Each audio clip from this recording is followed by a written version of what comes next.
All right, here we go. We've got day 3 at Worlds. We've got BDS versus Team Wales.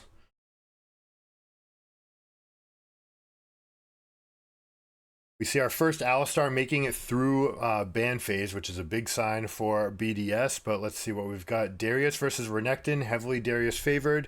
Rel versus Viego. Viego's going to be able to get the 1v1s here, but the Rel setup should be good. It doesn't synergize that great with Darius because you have to find that space, right? If they're going to be able to kite you out, especially if they have these champions that can go invisible, dash out. You've got Nico, you've got Kaisa, Rakan is very mobile. I'm not a huge fan of Darius into that. You generally want Darius into dive. Now, they do have Renekton, Rakan, Viego going in, so you should find some windows, but it is going to be difficult to get into these guys. Crowny was the weak spot on BDS. He did not play particularly great on day 1. But we do have Alistar, who is our #1 champion in the support role, alongside Ashe. I think Ashe and Alistar together are the meta champions that will come to the forefront if they haven't already, as far as who can win. A lot of people don't realize that Ashe is just lethal at level 1. You can flash Q on Alistar because of his insanely high armor value, and you basically just win all your fights there. Let's see, we have this level 1 fight. Darius is just going to go for a chip. He does not want to allow... Oh my god, he's flashing in to get stacks. Oh man, he gets the full stack. Lethal Tempo is what he's going for. We've seen this before. Lethal Tempo is the highest damage rune in the game early. And we get the flash from Renekton already. This is Adam being Adam here. Not even using his potion. He's going to wait for the 2v1. And he's going to hide some of his strength. Now, he'd like to actually zone Renekton off of XP. Remember, it's going to be 2 casters and 4 melees is enough to get level 2. So Darius is going to use this to create a 3-wave stack. He should not be able to keep it till the 4th, although the cannons will survive a little bit longer, so we'll see if he's opting for just last frame, last hits. And if he's doing last frame, last hits, then we know he's trying to go for the 4th crash, and he might coincide it with a Rel dive. Rel is going southern quadrant into topside and going straight top, it looks like. Renekton did put out a tri-bush, so this is an important adaptation. Renekton realizes, like, hey, this strategy is going to put me in a weak spot right here. The stun is buffered by E, so they actually get out and they don't get the dive. That's a big deal here. Sheo was one of the big performers for them alongside with Adam and Nuke. That played great in their first run. See if they sit on this dive. All right, Renekton's trying to get a stun. They're trying to coincide it with aggro, but Adam calls back. Interesting. This is level 3, level 3. They've kind of lost their advantage here, and now Renekton's can have a little bit going for him as he hits level 4. So yeah, this is now they're okay. Darius has to play respectfully. He might try to bait right here, but they have to respect that Rel still might be here. No, I don't think there's any way that Sparta goes for this. He could go for E in, empowered to W for the major damage, Q, and then E out. But it's going to get more and more dangerous as we go. How long is Rel willing to sit here? This is all about top lane. This is all about isolating this matchup, which is something that we don't see enough in pro games. That people are just need to be willing to sit on a situation and to milk it for all it's worth, right? Get every last bit out of the advantage that you have. And if this is what you're trying to do, you're trying to shut a Renekton down, then it can completely make sense to invest everything here. And you challenge the Viego. You say, are you willing to just play your game and go somewhere else and let Renekton be dead, which normally is the best response. Go get resources for yourself. Renekton will still be fine. Renekton's fine on one item. Renekton doesn't need to be a dominant player. It's still going to accomplish its goal as most juggernauts do, especially Renekton with the extra dashes. He'll be okay, right? He doesn't need to be ahead. You play it a lot from ahead, but it doesn't need to be ahead. And shutting down Renekton, it's just like shutting it down a tank. Like shutting down an Ornn doesn't really do anything. Renekton's still going to have empowered Ws for those late game fights. Good chain CC right there. You see dash in, flash, get the knock up. Darius pulls him. That's another knock up. Allows Rel to land hers. So that was 100% uptime on the crowd control. Very important so that there's no counterplay there. Taking stock of the rest of the comp, Kaisa Rakan is a very popular combination. You see, because it's Darius, and immediately with Rel camping top, that Kaisa goes and picks up Doran's Blade so that she can play super strong in her lane right here. Actually, it looks like she started Doran's Blade and picked up Cult, realizing that we're going to play for this to be strong side. I'm going to be able to farm freely. I don't necessarily need to worry about stacks. This will slow down the evolved Q, but we do look for Umbral Glaive into other builds. Ooh, I don't like this play.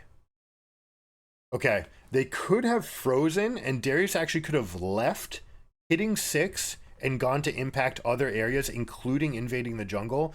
Opts instead to crash the wave versus the Ignite Renekton. So you are going to take away some resources, but not all. All right, Renekton's still going to catch up to catch the back half of this push on into the turret, and he's going to be able to be there for the next wave. If you let that freeze, you're denying yourself that wave, but you're also denying Renekton 3 waves. Right here, he's going to get that experience. So he's only going to be denied 4 minions to that wave. Alistar's going to tank this up. See if he's willing to use Flash right here if he needs to. Can use Q in response to the Viego dash. But they back up. I don't like that he's staying here. Yeah, it looks like he's hovering for a moment in case Rel wants to do anything, but Darius should just crush this matchup from here. He's up-plated steel cap, so he has his modal item. We talked about this a lot yesterday. Modal items being a very important manifestation of your lead, or even counterplay. We're talking about the Hex Drinkers and the plated steel caps. Items that allow you to play offensively and defensively.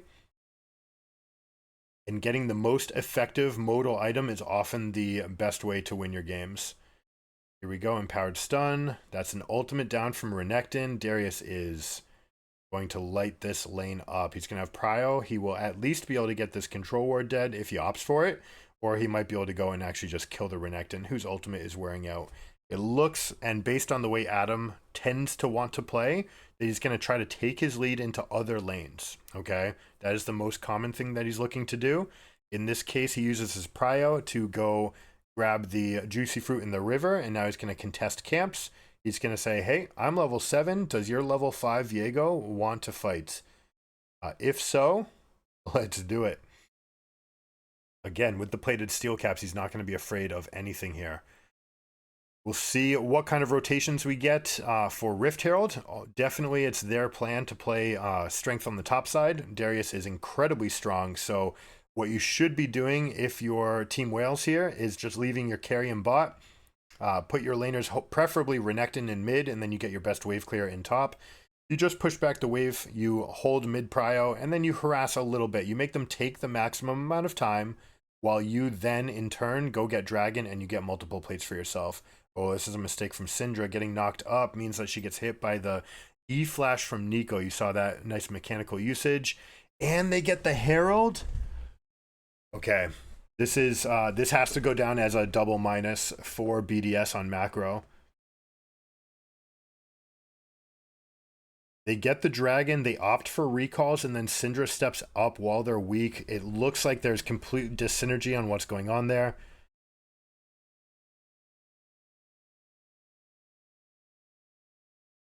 Steal. Viego is 6, however. Ultimate is down. He used it to get out of that situation in the pits.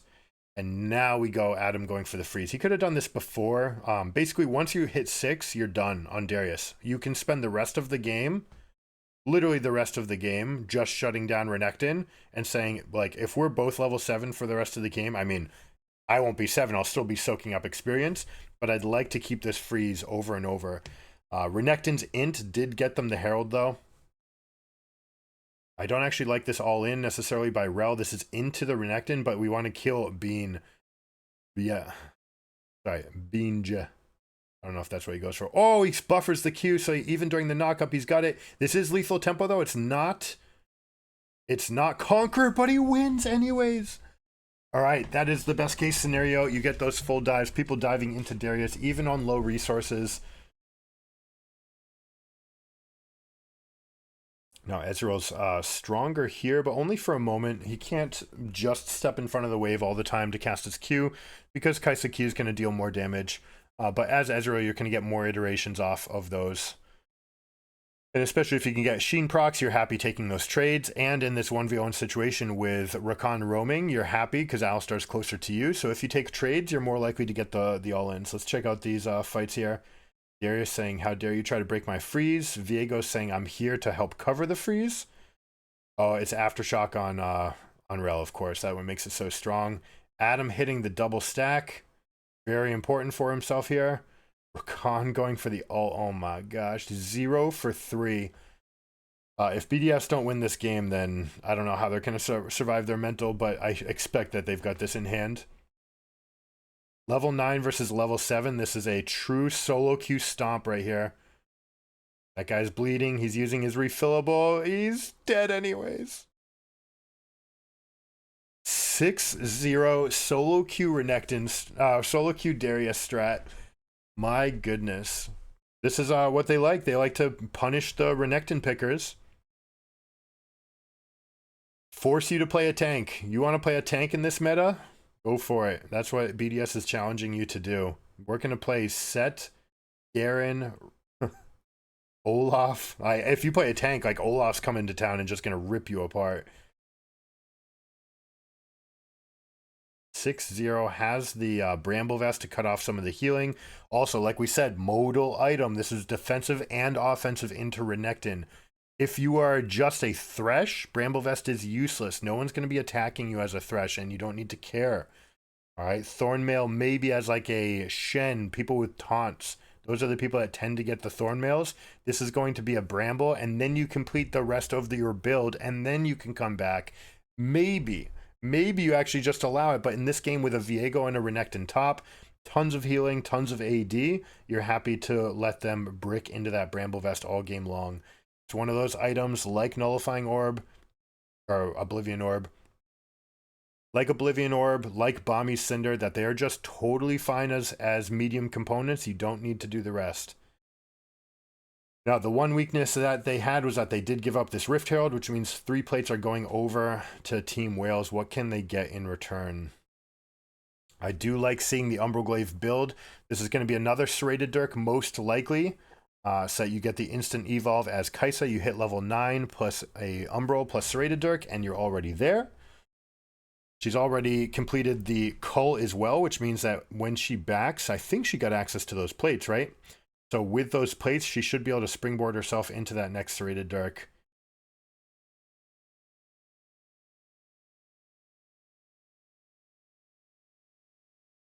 Dunked. So good. This is lethal tempo, guys. Lethal tempo allowing you to stack a little bit faster, also giving you the extra attack range. Yeah, nice smile. I like it. I love to see it. Also giving you that all-in pressure for laning phase. Conqueror, fine in the end game, it's true. But late game, it's very difficult to be stacking Conqueror anyways, so having the extra attack range is something that will help Darius in those late fights where he's getting kited, perhaps more than the Conqueror itself. Now, Darius comp, they've got scaling from Syndra and Ezreal. I really like this combination. When you play a lane-dominant champion, you want to have scaling on the opposite side of the map. So they camped Rel, Darius, to make sure that they could win and snowball from the Darius position, and then you play scaling everywhere else while Darius takes over the entire map. That will allow Ezreal and Syndra to bide all their time. 3,330 gold lead. It's a shame that he didn't go buy Trinity Force. You know what I'm saying? All right, double rubies right here. Probably going to be something like Sterix Gauge. We'll see if he goes for Black Cleaver. Although Black Cleaver, the double ruby crystal would be fine. A lot of these champions at this level, this is what you have analysts for. The reason you're going double ruby crystal, apart from the flexibility in the build, all right, so that gives him more options for items potentially.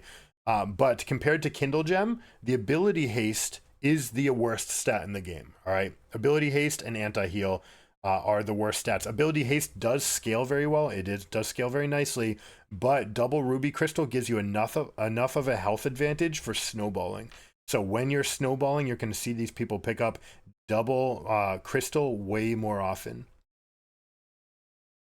Now, good answer from Wales. They actually get Renekton into the Syndra lane and they're able to dive. They're also able to take control of Southern Quadrant, giving up the Rift Herald. Second Rift, not as important. And obviously, for those of you playing live on 1320, Rift Herald has taken a huge gut.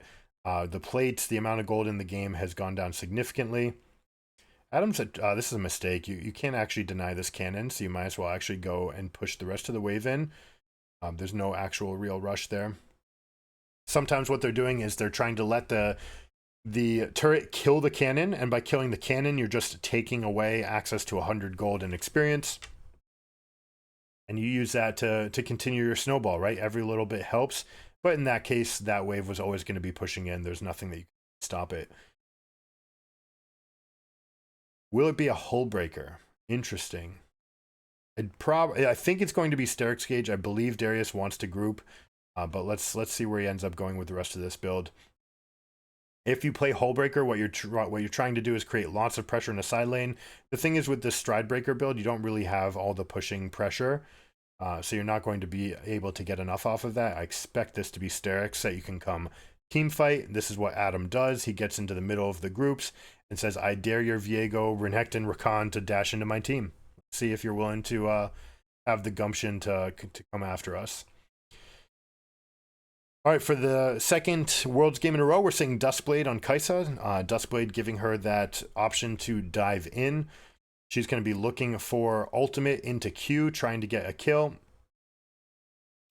And once you get that kill, you'll be able to get out. It's a wonderful playstyle for Kai'Sa now that Static Shiv is dead. It's always been there. It's always been good. Nothing against this version of building Kai'Sa items. Just while you had Static Shiv, you had wonderful AP scaling and good wave clear. It was just a very nice combination of items.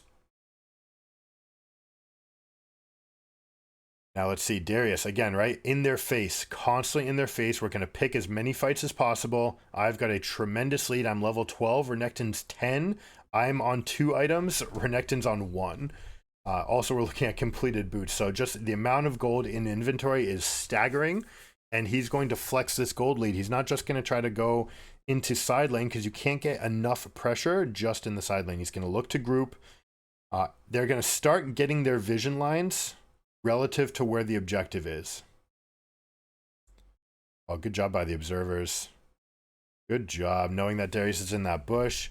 See him just in their face over and over. He's going to go shop. Everyone's going to consolidate their wallet, all right? See, that's very important. Everyone's getting their backs in. 36 seconds, they are already back out. This is on the later scope of things.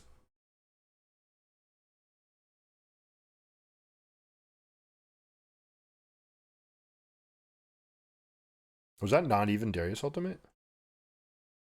Okay, they used both. They definitely did not need to use both, but they used both. Syndra gets more stacks. That'll be a benefit to her. Ezreal dutifully keeping mid lane pushed, right? It's very important when you go for this fight, even though you have a gigantic Darius, who's biding his time, by the way, to come over here. He's like, how much resources do we need? I still don't want to leave resources on the map. So yes, we're taking control of this area. We've got prio mid, we've got prio bot. We own the eastern quadrant. I don't need to come over, but if I sense that they're going to try to come to this fight, then I can come match. The big issue here is that Renekton does not have teleport, and that's what allows and enables Darius to play this style. He can kind of just always match whatever Renekton does. And he's like, all right, my team's fine and I can stomp you, but I want to come over after you commit resources. I don't want to just be there wasting time. I want to be there at exactly the right time to swing the fight. As we see, Wales doesn't even contest, and they get the dragon, and Darius is able to continue the snowball. It is a Sterix Gauge completed here. So this Darius is essentially unkillable. If he does die, though, that'll be 1,000 gold springboarded into the pockets. I don't expect him to die, though, honestly. This feels like it's going to be an 11-0 type of game for Darius. Might even be a pentakill. But we'll see. Very tough, very difficult to get pentakill on Darius. But you see how he built these items that are offensive and defensive, right? Thornmail has an offensive component to it.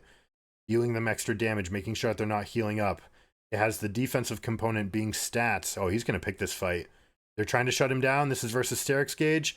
He gets flash. E. Whole team comes in. They're going to clean up. Is there enough damage here? They're going to get one kill. He needs to get his R off. But he's good. Yeah, look at that juke. They try to set the trap on Darius, and this is why you don't play towards the deficit. They just steamroll this fight. Alistar's going to stop backs along with Syndra. They're going to pick off one. They're going to let Nico go. That's funny. They're going to let the cannon minion or the caster minion go. But Ezreal's dealing all the damage. They don't even need to chase this, but Alistar will, just to make sure that she can't get into the pit. They've got the Baron, so they may go for a cutoff. And they should, because she's the only one alive. So if they could stagger deaths here, this is basically game over. I mean, it's already game over, but with this staggered death now, you're talking about Nico coming up 40 seconds after everyone. Now there's no threat, right? You can just continue this, and if Wales tries to defend, then they're just basically inting one person into another like lemmings going off the cliff. So I expect this to be 2 inner turrets and then recalls. The reason that they're going to use recalls here is because after getting those inners, they're each worth 1,000 gold. So you can go spend, plus you have the Baron money. So this should springboard them into potential third item. At least for Darius, it's going to be a third item. Although I don't know if he got all of the credit here. Beautifully done. Did he hit everybody with that Q? Showing complete mastery of this champion. Existing, dodging the Nico route, and still getting Q off on everybody twice. My man is special. Adam plays the game the way that we want to play the game. This is what we expect. This is what we think is the optimal way of playing. Constant tempo, bully, using every advantage, milking every advantage for everything that it's worth.